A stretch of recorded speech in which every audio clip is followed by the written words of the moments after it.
Yo, c'est Thibaut des Cheat Producers, j'espère que tu vas bien. Dans cette vidéo, je vais te montrer comment tu vas pouvoir sampler avec Ableton Live Lite. Dans cette vidéo, je vais te montrer plusieurs astuces pour pouvoir sampler, donc reste bien attentif et reste bien jusqu'à la fin de la vidéo pour avoir vraiment toutes les astuces. Je t'ai créé une formation complètement gratuite sur Ableton Live Lite, donc avec celle-ci, tu pourras apprendre à maîtriser complètement le logiciel. Donc je te laisse ça dans la description. D'ailleurs, je viens de dépasser les 10 000 vues sur ma chaîne et franchement, ça fait grave plaisir. Même je suis à, je crois, 250 abonnés maintenant. Donc vraiment pour ça, merci beaucoup. Et si tu as des idées de vidéos ou si tu as envie que j'aborde certains sujets sur la chaîne, tu peux m'envoyer un DM sur mon Instagram, l'Instagram qui est juste en bas de cette vidéo dans la description. Donc maintenant, c'est parti pour le tuto. Donc nous voici dans Ableton Live et en fait tu as plusieurs façons de sampler. Donc nous on va voir d'abord la façon de sampler dans la vue arrangement et puis après je vais te montrer dans la vue session comment on va pouvoir faire du sampling.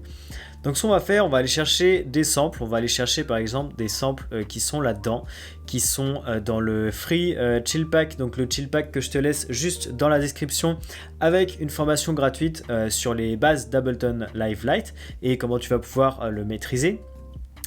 D'ailleurs ça s'applique aussi à toutes les versions d'Ableton, donc tu peux aller checker ça si ça t'intéresse. Donc on va chercher, qu'est-ce qu'on va pouvoir sampler? On va pouvoir sampler par exemple un piano. Voilà, qu'on entend juste ici. Donc je vais le sampler en audio, puis après je vais te montrer aussi comment je vais pouvoir le sampler en MIDI. Ça va être quelque chose qui est un petit peu différent. J'avais fait déjà une vidéo YouTube sur comment sampler. Je crois que c'était comment sampler, non c'était comment faire du sound design avec le Simpler. Et en gros c'est un petit peu la même chose. Ça reste quand même du sampling parce que c'est fait à partir de samples. Donc à partir d'échantillons audio, si on veut la dire à la française. Donc voici notre sample.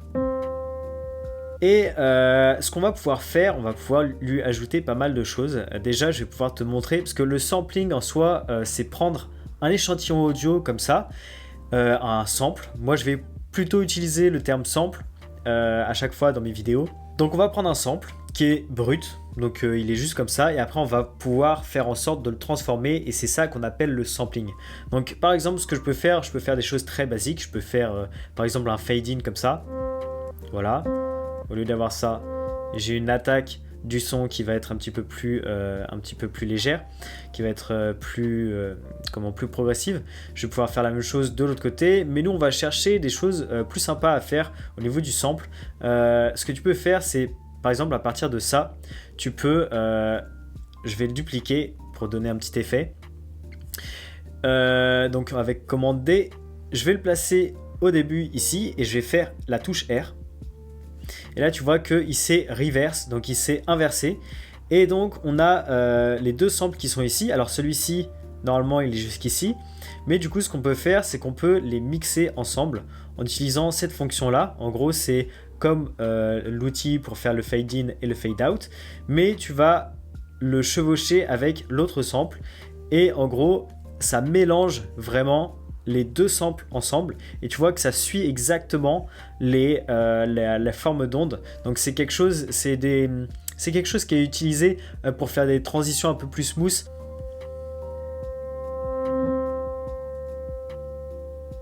Voilà, c'est un effet que tu peux entendre dans pas mal de sons, dans pas mal de tracks. Et donc moi je vais te montrer avec le piano numéro 2 qui est complètement différent. Je vais le mettre en solo. Voilà, il a plus de reverb, il est un peu plus puissant, un peu plus percutant, il a plus d'attaque. Donc ce que je peux faire, c'est que je peux le prendre, je peux faire pareil en reverse. Je vais le mettre ici, je vais le mettre comme ça, tac, même là. Et en gros, ce que je vais pouvoir faire, là il est en mode reverse et après ça va passer là-dessus. Et avec cette fonction toujours, je vais prendre mon sample numéro 1 et je vais prendre... D'ailleurs, je vais le mettre un petit peu plus, voilà. Et je vais prendre celui-ci et on va faire un gros fondu, voilà. Donc là, c'est vraiment, là, on va bien entendre la transition, mais du coup, la transition, elle va être beaucoup plus propre. Et là, tu peux créer du coup un nouveau sample. Voilà. Et tu vois, c'est assez propre, le fondu est franchement pas mal. Donc c'est déjà une technique de sampling que je te montre.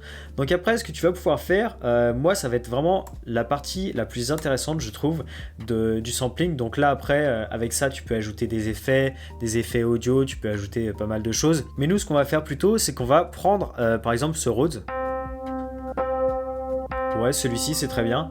je vais aller dans mon MIDI ici et je vais double-cliquer sur celui-là.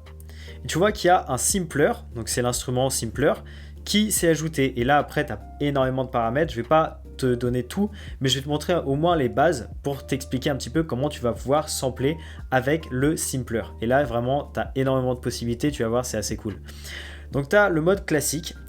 Qui est vraiment super si tu veux faire des accords par exemple avec, par exemple là tu vois c'est qu'une note, si je joue comme ça c'est qu'une note, et si je joue un accord sur mon clavier, et ben je peux faire un accord. Alors vaut mieux que ton son soit warpé si tu veux faire des accords, en complexe en général je le mets,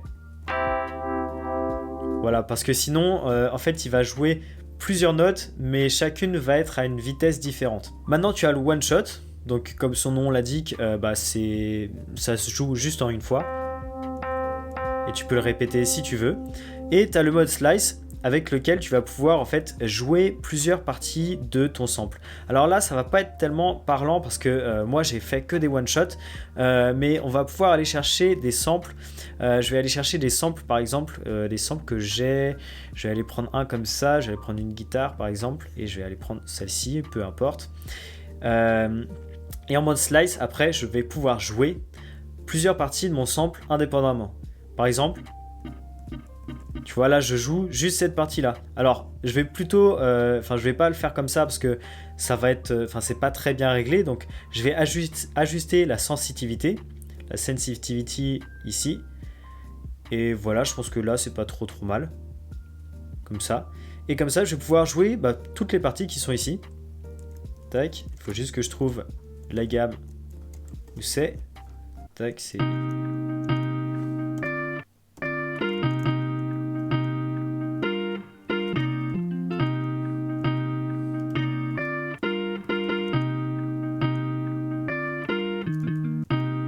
Voilà. Donc là c'est vraiment super sympa. Après tu as plein d'autres choses que je pourrais te montrer mais ça prendrait vraiment beaucoup trop de temps.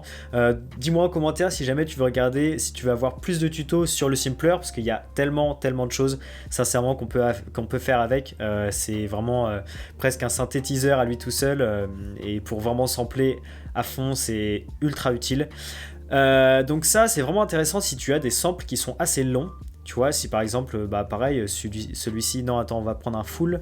Par exemple celui-ci, on va baisser encore une fois ça.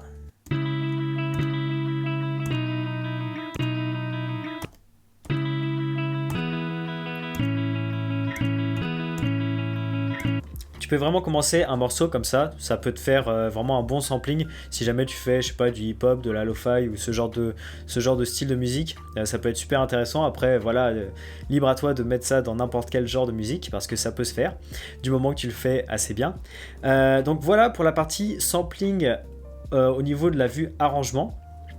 Maintenant, je vais te montrer un petit peu. Donc ça, tu peux la retrouver en mode session. Hein, ça, il n'y a pas de problème. On va pouvoir trouver la même chose. Donc pour sampler, ici, ce que je vais faire, je vais aller prendre des éléments percussifs, par exemple. Je vais aller prendre une boucle. Qui va être ici. Boucle de drums.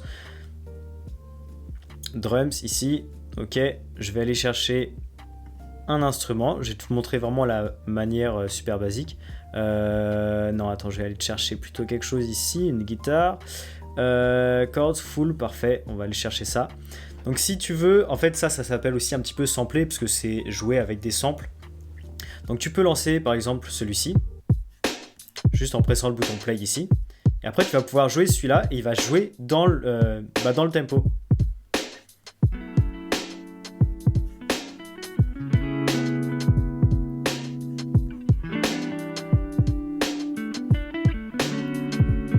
Et après pour arrêter, tu peux cliquer sur le carré ici ou sur le carré qui va être là. Et tu vois, celui-là, tac, il s'est arrêté. Pourquoi ? Parce qu'il n'était pas en mode loop. Et si je veux qu'il soit en mode loop, il faut que je le warp ici. Parce que moi j'ai mis automatiquement, j'ai pas envie qu'il soit warpé. Mais en tout cas, toi tu peux mettre directement dans tes... Alors il faut que tu ailles dans live, préférences, que tu ailles dans, je crois que c'est record ici, warp et tac tac. Donc voilà, moi je veux pas warper les one shot, donc j'ai mis ça comme ça. Mais voilà, en tout cas toi tu peux donc Warpay directement, et comme ça tu vas pouvoir faire une boucle. Et là, si tu veux jouer ça indéfiniment et que tu veux, je sais pas, rapper dessus, si tu veux faire jouer quelque chose, quoi que ce soit, et bah tu peux laisser ça comme ça, et du coup ça va jouer indéfiniment jusqu'à ce que tu arrêtes avec les carrés ou avec le carré qui est juste ici. Maintenant, tu sais comment sampler dans Ableton Live Lite, donc je pense qu'avec cette vidéo, tu as appris quand même pas mal de choses. Tu peux liker la vidéo si ça t'a plu et tu peux t'abonner pour recevoir encore plus de contenu, encore plus de tutos, de vidéos sur Ableton Live et sur les musiques chill en général. Le sampling, c'est une technique qui est vraiment super pour pouvoir produire. Il y a vraiment des manières très différentes. Là, je t'en ai montré vraiment très peu, mais tu en as encore énormément. Perso, j'en pratique énormément en ce moment parce que je fais pas mal de lo-fi, et dans la lo-fi, ça va être beaucoup de samples, ça va être beaucoup de petits audios par-ci par-là que tu vas découper, que tu vas transformer, etc. Donc vraiment, quand tu sais sampler, c'est juste génial. Comme je te l'ai dit au début de la vidéo, je t'ai fait une formation gratuite sur Ableton Live Lite pour que tu puisses maîtriser le logiciel vraiment en entier. Donc n'hésite pas à aller checker ça dans la description. Dis-moi en commentaire si cette vidéo a pu t'aider, et maintenant je te dis à la prochaine pour une prochaine vidéo. Tchuss.